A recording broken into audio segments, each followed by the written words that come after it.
This is Akha TV Demosis. Okay, this is Amue. Hey, she's our new baby girl, and she's just a little bit over a month old, and she's a really good baby girl. And this is her first time on Akha TV. All right, and we're for all Akha babies getting to grow up with their parents and getting to live and work on their land. Nobody takes it away from them, and that they get treated fairly. Okay. We have 2 girls now and 3 boys. Welcome to Akha TV number 6.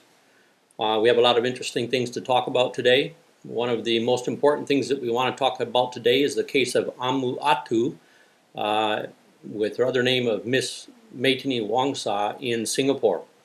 And with the combined efforts of quite a few people, the fiance was able to get her case with the law firm in Singapore, and the law firm has gotten her case for revision to the Singapore Supreme Court. We think this is really, really important because it's making a paper trail of what happened to one Akha woman who was trafficked by people in Thailand, by a brothel in Thailand, and the people that have gone to her defense to make sure that her name is cleared.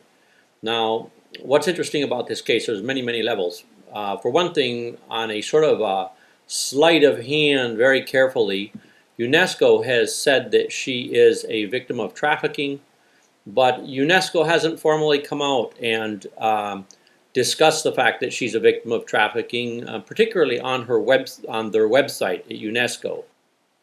UNESCO has an HIV trafficking website, and one of the organizations that also has server space with UNESCO is FACE, and Trafcord is another organization that's gotten involved in this case. Now, Trafcord and FACE, both of those organizations, were very late in supplying affidavits to what the situation was for Amue, and there was a lot of hesitancy to come out and say clearly that she is a victim of trafficking.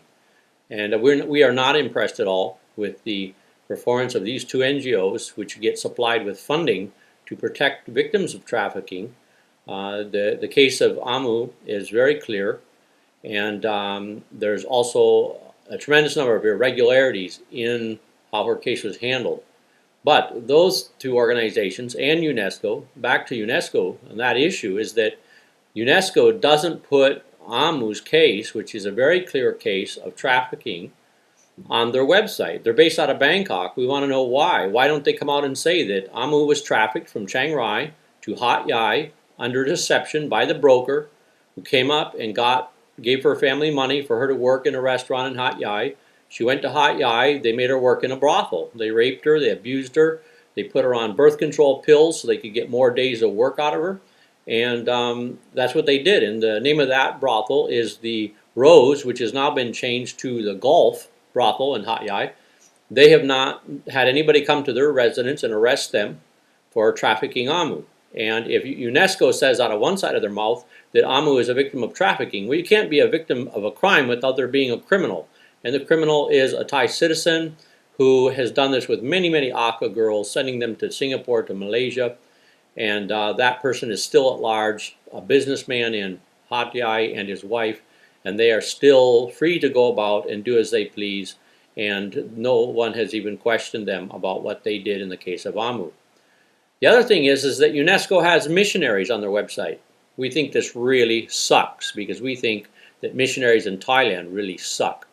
And our point in this is that if UNESCO is sleeping, taking money that could go to the traditional Akha and sleeping with the missionaries in Thailand who are vowed to destroy entirely Akha culture, then we think they could at least put a case of trafficking on a trafficking website. You know, like, what do they really do? What is their job? Do they help protect victims of trafficking? Do they accommodate cases on victims of trafficking? Or do they just fund missionaries and they don't do anything? So we think this is a real lost opportunity for David Feingold and others at UNESCO, Schaffer, at UNESCO Bangkok to get off their ass and put the case of Amue Athu on their website and show that they are being paid to prevent trafficking, they're being paid to help victims of trafficking. They need to do it. They need to connect all that money to real cases. The other interesting thing is that New Life Foundation, which is listed on the UNESCO HIV trafficking website, didn't get involved in this case. They didn't get off their heavenly ass and come down out of the heavens to Singapore to help save Amue. Not a chance. So basically, they're all getting money to do a job that they're not doing. All right? Okay, so that's one thing. Why didn't UNESCO get off their ass and put this case on the website and come forward officially and give a straight story to the Bangkok Post about what happened to Amue, what they're doing to fight the case? The Thai government's been confronted embarrassingly that one of their citizens is in Singapore in prison because of the fact that she was brokered to Singapore and the broker went free but the victim was imprisoned. This is exactly what we're talking about in the deficiencies of protecting the victims of trafficking. Okay? We would like David Feingold to explain this to us. We would like them to explain why they are so ignorant and ineffective about this case. Okay, now, her case was adjourned on Friday at the Singapore Supreme Court while the prosecution faked together some more records because apparently when she was brought into Singapore with a broker, she was taken to a brothel. She refused to work there because they wanted her to have sex with 40 men per day, nice, good Christian or Islamic men from Singapore. And she wouldn't do it, and they rejected her, so she was taken to the police and immigration, and they said she has to go out of the country, and they send the broker out with her, and she is never charged with a crime. They don't even give her an official paper that says she's being charged with a crime. They give her a letter that says that there's a ban that's going to go into effect, but they don't give her the official document that says she's banned. And she can't speak Thai, she can't speak Chinese, she can't speak English, and nobody notices that she's in control of nothing, and the broker's in control of everything, and she looks like maybe she's trafficked. But the people in the Singapore Immigration and Police Department either, one, are not intelligent enough to bring up this point and make a note of it and go to protect her as a victim, or number two, they're involved in giving the wink to this trafficking, and that is why there's no official paper trail, because they've done it more than once and they've sent women out of the country and there's no paper trail. The woman is labeled as a criminal. There's no paper trail of a case, of a charge being brought against her, and the brokers come and go. That's what we really think goes on. At the immigration of Singapore and the police of Singapore failed to identify her as a victim of trafficking because they're involved in allowing these women to come back and forth, and when they don't work out, they send them out and they get another one. If they weren't doing that, how come Singapore has a very large brothel district, and most of these women are foreign women brought into the country? Now, the Singaporeans, they say, you know, that there's other foreign workers in the country and they need somebody to screw, and there aren't any Singaporean citizens down there getting laid in the Singapore brothels, you know. Well, we think that's probably better discussed over a beer in a dark alley somewhere with a big stick. But anyway, that's the type of arrogance we see in this case, that Singapore would not have any women engaged in businesses where they had no choices and no rights in the wonderful land of Singapore. Okay, so the other thing in this is that if there's no real paper trail and there's no crime that's officially been charged against Amue, why was she banned from the country informally? And why was she arrested when she came back for violating an informal ban? It's not an official ban, there's no paper trail, so it's an informal ban. And you don't get arrested for violating a maybe ban. Could be, what if, was, maybe was not banned. You get charged with violating the law. But there's not even a paper trail for the fact that she was charged. The second question is, even if she's a victim of trafficking and they charge her for a crime that she didn't commit, because she's a victim, not the criminal, then the ban would be turned over anyway. And that's what the court case is about. That's what the lawyers are trying to do. They're trying to have the ban quashed that says that she came into Singapore illegally the second time because she was banned. They're trying to get the ban quashed, therefore she comes into Singapore, she's not coming in illegally. Okay, the other thing is, and I want to make this really, really clear, the other thing is, the immigration and the police of Singapore, officials of the Singapore government, made Amue Athu, that's her real name, she's a Thai citizen, they made her sign or put her thumbprint on a document that said She is not, that is not her name. Her name is not Athu Amue, or Amue Athu. I've got that backwards, sorry. Her name, her given name is Amue, and her Akha family name is Athu. And they made her sign a statement that that is not her real name. So why would you have a person sign a paper that says this is not my name? Okay, that's the other thing. We don't think UNESCO is going to be in court to help her case. They could, and this would be a classic case, front page coverage. UNESCO comes to the rescue of trafficked Akha girl in Singapore, gets her released from prison where she was unjustly put, and UNESCO, the hero, justifies getting more funding. You know, they got an award for ecotourism in northern Laos where lots of girls are getting trafficked from. Now they got ecotourism to those villages. It's really, really nice. And now they are the heroes. Spider-Man, Batman, Superman come to Singapore to save an Akha girl and bring her back to Thailand, or let her go free and do what she wants to do with her life. And discuss the fact that Amu's case is not like one-of-one cases, that the Akhas are trafficked to Malaysia, the Akha women are trafficked to Singapore, they're trafficked to Japan, they're trafficked to Hong Kong, they're trafficked to Taiwan. We know it. We know the cases. They're in the press. Okay? So it's a very common event. And how come that UNESCO is turning down the very first opportunity they get, or the many, many opportunities they've gotten to take up a case of an Akha woman and what's happened to her, and help put some teeth in this thing to stop trafficking and identify the players like the Thais and the Singaporeans and whoever else is involved in these deals in the other countries, and arrest the people, like they got a couple of them right there in Thailand. Let's get down there, man, and arrest them and give them life sentences for trafficking in women, okay? And make it a capital crime. 400,000 methamphetamine pills, you get the lethal fit-to-die injection. 400,000 meth pills, and if you traffic one woman, you get lethal injection. Okay, you don't want to do that, give them life imprisonment, but why not make an example? The other thing is, you know, trafficked women are so much easier to find because they're really big. They're, you know, like maybe 5 feet tall. You know, you can see them. They move, so they attract attention when they move, you know.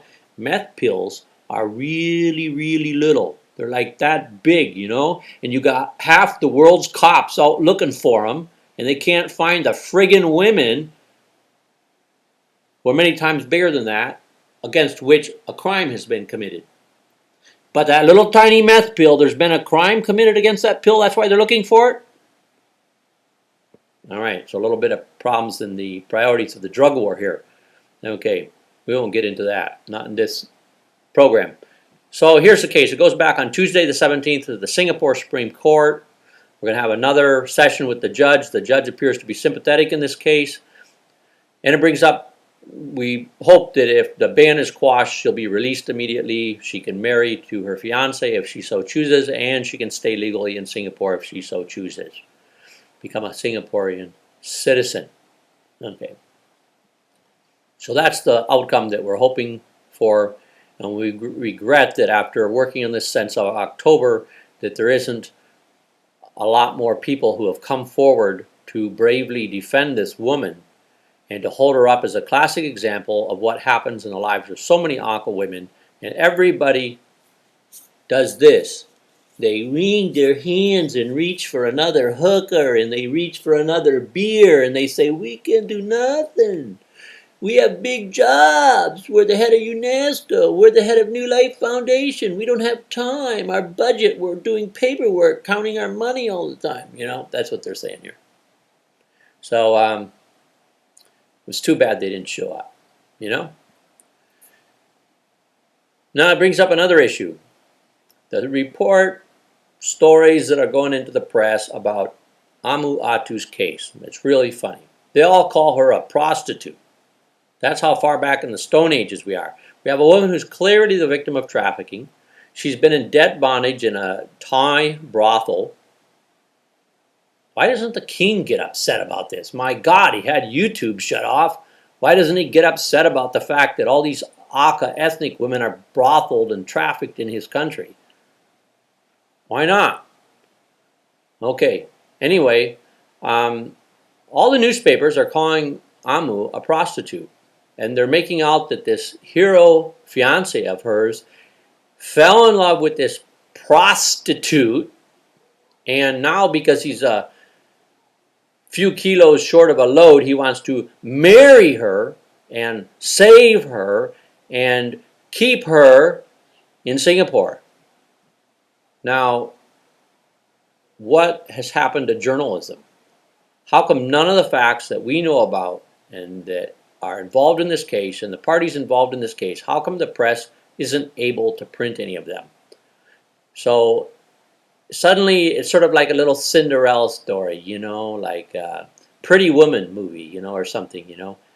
And the whole thing is demeaning to Amue because she's a victim of crime repeatedly. Nobody who is responsible took responsibility. Nobody did their jobs. The brokers are still free. The Singapore prosecution is trying to keep her in prison because, you know, it would be too hard to have an extradition agreement with Thailand and put a warrant out for the rest of the broker, or stop the broker when they come to Singapore the next time and arrest them at the border. Okay? They don't know how to do that, so they're going to keep victimizing Amue and saying that everything was okay when they don't have anything that's okay. It's all bogus, and they haven't protected the rights of a victim. So the press isn't reporting this. It's just become a fairy tale story about this prostitute that's in prison and this guy who's trying to save her. All right? And the one that really takes the cake, I mean, this is all the Singapore papers, you know. They show the lack of intelligence that their journalists have. And because there's a ton of information on this case, and they haven't dug into it, and they haven't asked good questions, and they really don't seem to care. It's just all the stories are the same, blah, blah, blah, you know. Okay, and of course they don't do any attraction to the fact that Thailand and that whole region is the center of the world's human trafficking, and that this is an illustrative case, and that people need to get aware of it and be concerned with it. It's just more blah, blah, blah. Okay, but the one that really takes the case is the Bangkok Post. The Bangkok Post said that a Singaporean man fights to get his Thai wife to prevent her from being deported and get her out of prison.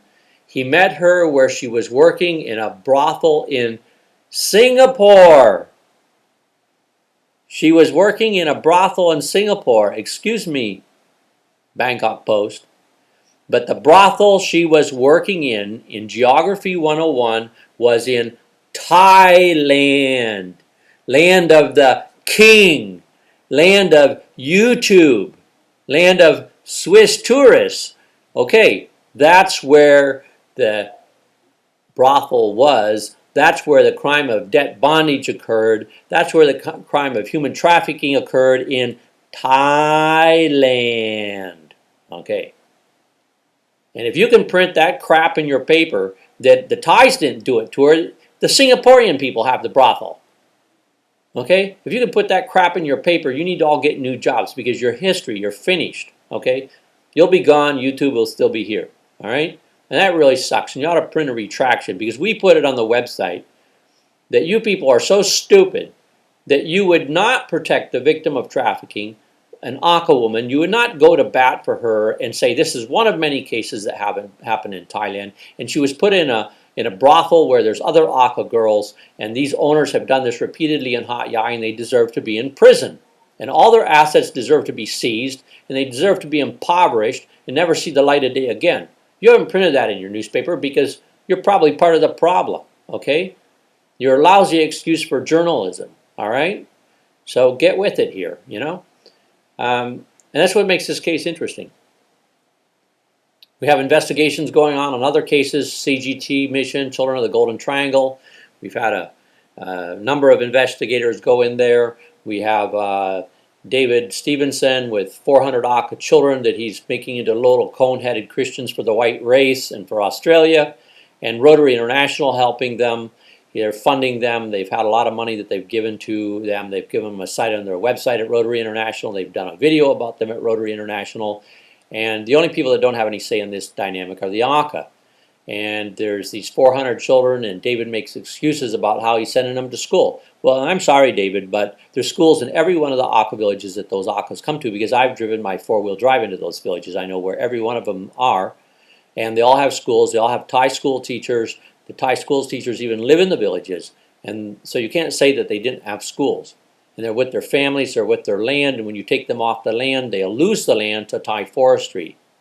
That's what you're facilitating, and you're getting money off it, ripping off the Akha children and buying yourself a resort and funding yourself for all kinds of trinkets and pickups and vehicles. You didn't have anything when I came by there years ago, nothing. And now you got all this consumer goods off of the backs of Akha children that you've taken away from their parents because Christians believe in family values. Our family's good, your family's bad. We take your children away because we believe in family values. It's really, really racist pig shit, and you need to know it, David, and I hope it all ends up on you because you're a really bad person and you're really exploiting indigenous children, and we don't want you in Thailand. We don't want you anywhere. We want you to go home to Australia and leave the Akha children alone, all right? And we're going to keep sending people knocking on your door, all right? Well, we talked to Rotary International, Illinois, can't get these people off their ass. They say it's not us, it's the other guy. It's not our Rotary office, it's the other guy. And they're supplying money and publicity for David Stevenson's project, and they will not answer questions and emails and telephone calls about the fact that this is extracting the Akha children away from their families, that it's a violation of their rights. They're not giving any transparency in how the process is done.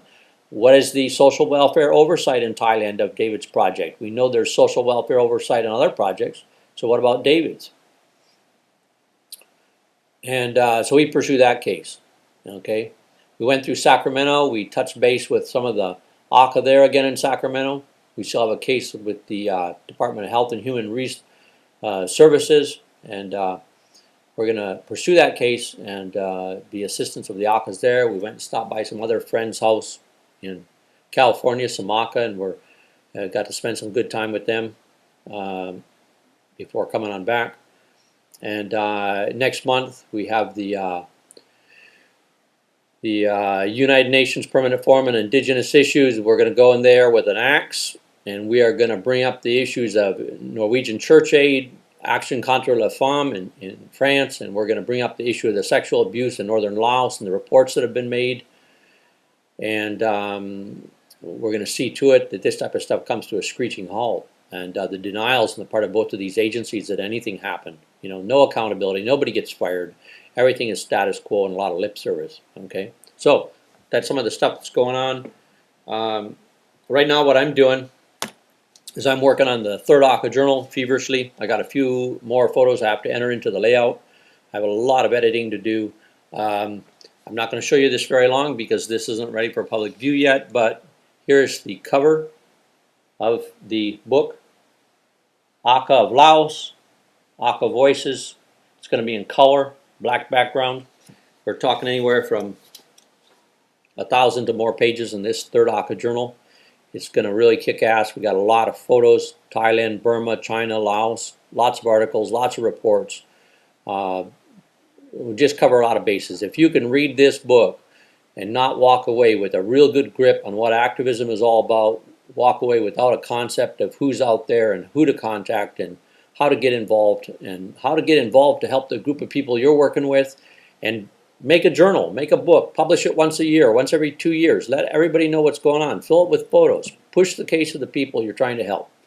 And if you can't read this journal when it comes out, and we will have it online, PDF format, if you can't read it and come away with a really good grip about what's going on, and it's a departure point. It's not the end word. It's just like, let's get up, let's get out there, let's do something. You can make a difference, okay? The case of the woman, Amue Athu in Singapore is a great example on that. We've been working on that since October. UWIP in Czech Republic's been working on that. The fiance's been working on it, and a number of other organizations got started and stopped and got started and stopped, but we did get some progress. And hopefully she goes free this coming week. So that's some of the things that are going on, and I could talk about it more, and if I could remember all the other cases we have sort of cooking along. We got some other film projects in the works right now. We got one in Italy. We're hoping to see, we've seen some of the results from that. There's an Akha who explains, Athu up at Effect, he explains what's happening with the Akha people and the lack of consultation between the missionaries and the Akha. And we want to see this change, and we're going to keep working on CGT mission until it closes, and then we're going to go after the next one And it's going to keep progressing like this, and we are going to make it very, very clear that you do not, under any circumstances, unless you have an order from the Thai government that's made public, you do not have in your possession any Akha children, period. It's a lot cheaper to help their parents in the villages, and it's honest and it's correct. It protects their land, it protects their families, and it protects their culture. And oh, that brings up a very interesting case. This Imus guy, he got his ass kicked. He lost his job for shooting his white mouth off and making racist comments about the Rutgers basketball team. We think it's great. We don't think they got rid of him fast enough, because it's saying, people, that you people out there, you keep shitting on people of a different race because you have the power, you have the mouthpiece, you have the capacity to do it. You've been doing it for centuries, and we're sick of it. And you've been taking away brown kids, ethnic children, for centuries, and we're sick of it. And it's going to come to an end. And it shows how fast the black power is coming up in this country. You got Obama running. He's within $1 million of fundraising of this Hillary Clinton. And we hope that he pushes her out. And we hope that the blacks, every last one of them, gets out and votes. Register to vote. Get out there and vote for this guy.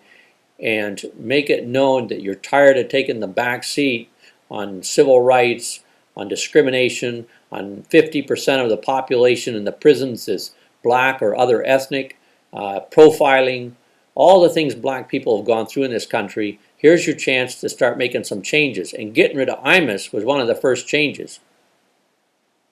Because this guy and all the people that go along with his kind of thinking think it's okay to make fun of other people according to their race, and totally ignoring how difficult it has been for those people and still remains for those people because of their race and because they don't control the power in the country. Okay? So all the black people that were shoved back into New Orleans while the city was drowning, all the graft and corruption, and Chertoff and the president, they sit on their ass while the city drowns and won't let people walk on the highways out of the town, and they shoved them back to the Superdome there under horrific conditions. That's the history of black people in this country. Google took aerial photos off their site, Google Earth, because it shows the devastation that still exists there right now, and Google put up fake photos from before the flooding. So Imus was a token, it was symbolism of enough is enough, and black people are going to get the vote, and they're going to get the power that they have a right to, and they are going to make sure that people don't shoot their mouth out like that with impunity without it costing them, all right? And people brought up, hey, you know, the blacks say all kinds of things in their rap music. That's black people, African Americans, talking about themselves within the environment of their own culture, and they can do what they like. And we don't need sermons from white people about how the blacks need to behave to make them happy. Okay, the blacks can do what they want, the African Americans, how they prefer to be called, it's up to them. Nobody can shove them around and say, hey, you can't within your own society talk how you want. It's up to you. And we don't need white people justifying using abusive speech about the African American community and about these players from Rutgers who are the top of their class. They are top stuff, man. They went to the finals.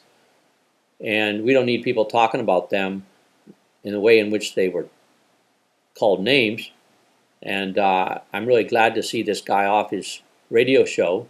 And I think it's changing around here and that people aren't going to put up with it anymore.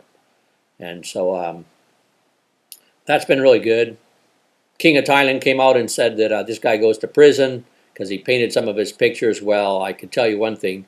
Everywhere you look on YouTube, there's painted pictures of the king now, because Thailand is coming out as this pariah country that has no human or civil rights and abuses people. But if you say something about the king, if you complain about what's gone wrong in the country he controls, you go to prison for 10 years for painting his picture?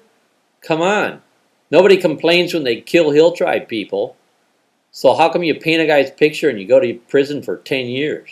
That sucks.